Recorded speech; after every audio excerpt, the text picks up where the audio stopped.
Thanks, Erin, for that introduction. Good morning to all of you across the Americas. Good afternoon and good evening to our friends and partners across Europe, Africa, Australia, and Asia. I have to tell you what a bright light this week is for me. I am so thankful that we arrived together at Summit this year. Before joining the Out and Equal team, I had been to Summit over 10 times. It's the place where I would come and be inspired, learn, meet new people who would become close friends. It's an extraordinary experience that always left me feeling that no matter what challenges our community faces, we have each other's backs.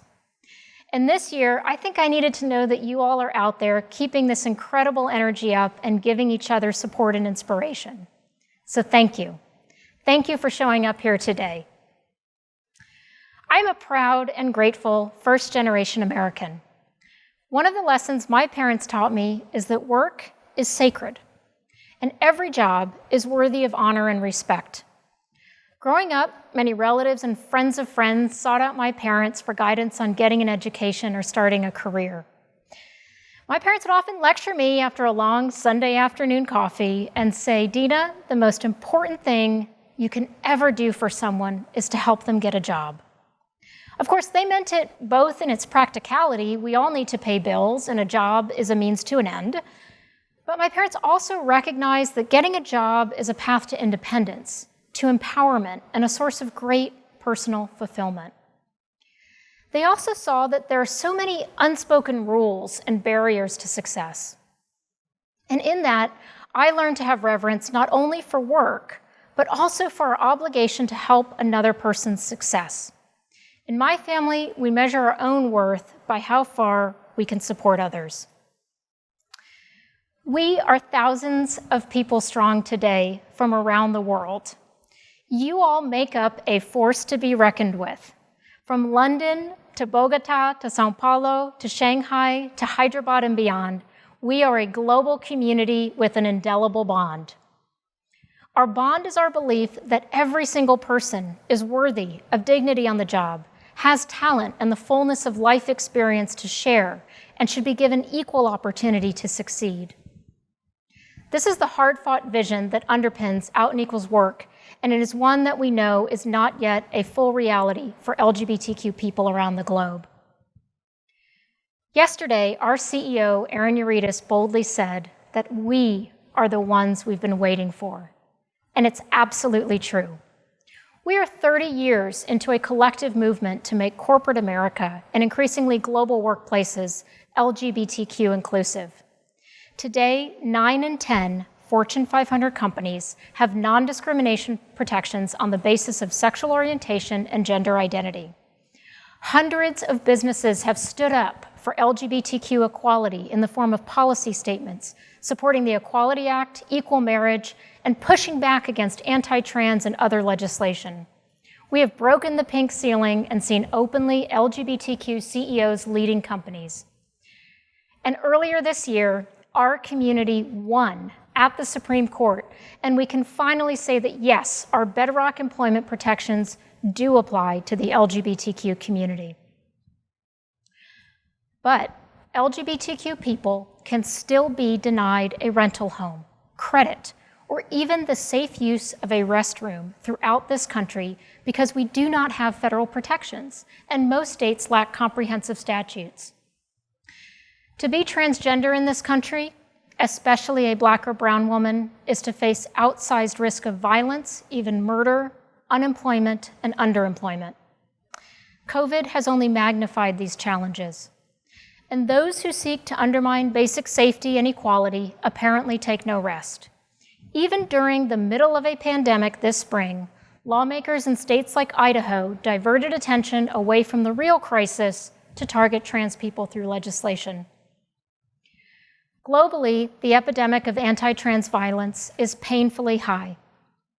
Dozens of countries still criminalize being LGBTQ, and some prominent politicians around the world seem to view anti-LGBTQ rhetoric as a bottomless well from which they keep drawing sustenance and hope it helps their campaigns.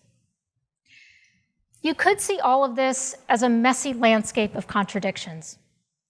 But we choose to see this as the nonlinear nature of progress. And with all of you we choose to speed up progress. The conversations that got the first companies to add domestic partner benefits or adopt gender transition guidelines worked at the time, but they can't be the same conversations that propel us forward today. When Out and Equal set out to chart a new, more expansive path to full inclusion and belonging, we knew that our mental health had to be a fully integrated part of this framework. We knew that frank and holistic looks at the intersections of race, gender, ability, gender expression, and more had to be accounted for. And we knew that global companies want support in striking that elusive balance between local culture and company-wide practice. You'll be hearing about all these inflection points throughout Summit. Together, we are keeping our eyes on the aspirational and our feet planted in the practical. Our vision for a truly equitable global workplace where everyone belongs, can succeed, and bring their full self to work is clear. But the strategies and tactics needed have to evolve and be nimble, especially in these extraordinary times of the pandemic, social upheaval, and global interconnectedness. This may be especially true now that we not only bring our full selves to work, but today, when we bring our full work into our homes, our lives, and even our families' dining room tables. When San Francisco was locked down this year, we transformed our annual executive forum into a multi-month series for each cohort. When in-person convenings were canceled and flights grounded, we invited thought leaders to dozens of virtual sessions, and over 5,000 of you joined from 30 different countries. Where taxed D&I and HR teams felt maxed out and needed support, we released 10 new resources in 5 different languages on everything from COVID-19 and LGBTQ employees to mental health to trans and non-binary inclusion. Where the community has long needed one central place to go for best practice sharing, ERG mapping, and more, we launched the Global Hub. This is game-changing. Whether you're starting an ERG in Chennai, India, or Tucson, Arizona, you can log into the hub and connect with other ERGs in the area. If you're looking for model self-ID questions, you're a click away from real examples housed in our resource hub. And you can put out a call to understand how other companies are handling increased mental health challenges. Our discussion boards are full of expert insights. Progress is not held back by a lack of will. It's held back by a lack of resources, guidance, support, and leadership. That's where each of us plays a role. Bringing belonging to life requires 3 things: community, knowledge, and action. Summit and our year-round programs bring these 3 together. And I want to challenge each of you today to deepen your commitment, expand your perspective, and grow your sphere of influence. This is a global community like no other.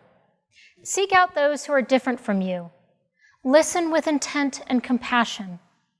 What can you learn from someone else's experience that can change how you view your own work or advocacy?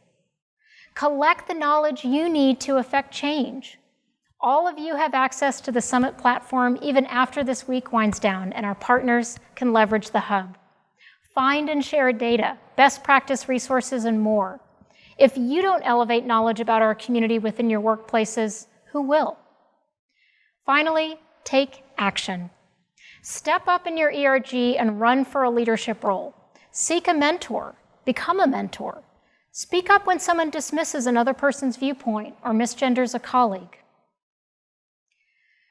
Heroes, those who leave the world a better place than they found it, are not born different from the rest of us. They have moments of utter despair, of fatigue, and fear. But they make daily choices to stand up for what's right and tap into a deep, unshakable belief in the power of what is just and what is right. Amy Stevens and Congressman John Lewis, two heroes of mine, and I know many of yours, are no longer with us. But we are gathered here at the world's largest LGBTQ inclusion summit precisely because of the daily choices they and others made. Amy decided that her life had worth, and she deserved dignity. So did Congressman John Lewis, even under the structural and at times physical weight of racism. He was brutalized and arrested dozens of times, but he persisted all the way to the corridors of Congress. Shortly before his passing, Representative Lewis said, "I don't want to die. I don't think I'm going to die, but we all have to die. Since I do, I hope I live on in the hearts and minds of people." Indeed, he does. We often hear these poignant reflections towards the end of one's life, but they created their legacies through daily acts of courage and allyship. In asserting their own equality, they affirmed equality for all of us.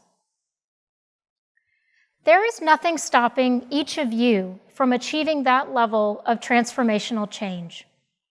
We all have spheres of influence, and I'm not talking only about CEOs or members of Congress. Each of us has the capacity to open up and tell our stories to friends and colleagues. Each of us has the ability to quiet the voices of doubt and approach someone to stand up for what's right, even in the face of hierarchy and power. Each of us is presented with seemingly small choices that can actually have great impact. So what will your legacy be? Not in the abstract future, but a month from now, a year from now. What daily choices are you making? What can you take from this community and multiply for good? And if that sounds daunting, remember, we have each other's backs, we have each other. Summit is filled with individuals who will be there for you, for our shared cause when you need them most. I know that's true. Thanks so much, and welcome to day 2 of the Out and Equal Workplace Summit.